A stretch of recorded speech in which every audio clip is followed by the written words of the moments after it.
రావు Bahadur, Satyadev, 7 getups, teaser మొత్తం సత్యదేవే ఉంటాడు.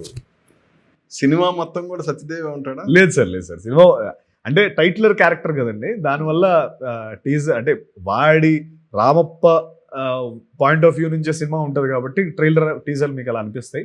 But వాడి లైఫ్లో obviously Renuka, Deepa Thomas Malayali actress, Achari Vikas అని ఒక యాక్టర్, అచ్చమ్మ గారు అచ్చమ్మ అని ఒక క్యారెక్టర్, తర్వాత ప్రణవ్ అని, ఇలా వీళ్ళందరూ కూడా ఎవ్రీ వన్ అసలు ఈ సినిమాలో పర్ఫార్మెన్సెస్కి అసలు మీరు షాక్ అయిపోతారు, అంత బాగా చేశారు. ఎందుకంటే అందరూ కూడా నాతో పాటే ఏజ్ ఉంటుంది, నాతో పాటే యంగ్ ఏజ్ ఉంటుంది, ఓల్డ్ ఏజ్ ఉంటుంది. నాదేంటంటే ప్రాస్థెటిక్స్ కాబట్టి మీకు ఎక్కువ కనబడుతుంది. మిగతా వాళ్ళు కూడా అంతే.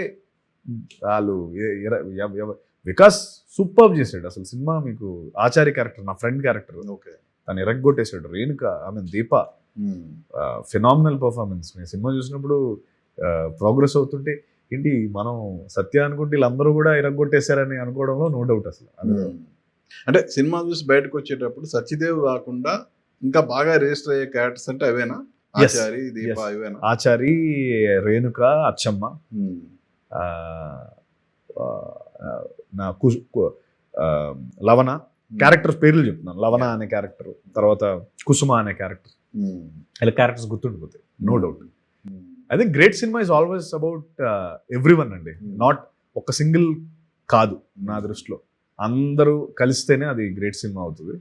దీనికి అండ్ వాళ్ళతో పాటు మీరు ఆర్ట్ అంతే ఎక్సైట్ అవుతారు, కాస్ట్యూమ్స్ అంతే ఎక్సైట్ అవుతారు, సినిమాటోగ్రఫీ కార్తిక్ది అంతే అద్భుతం, మ్యూజిక్ స్మరన్, ఎవ్రీ వన్ పిచ్చి పట్టినట్టే చేశారండి అందరూ.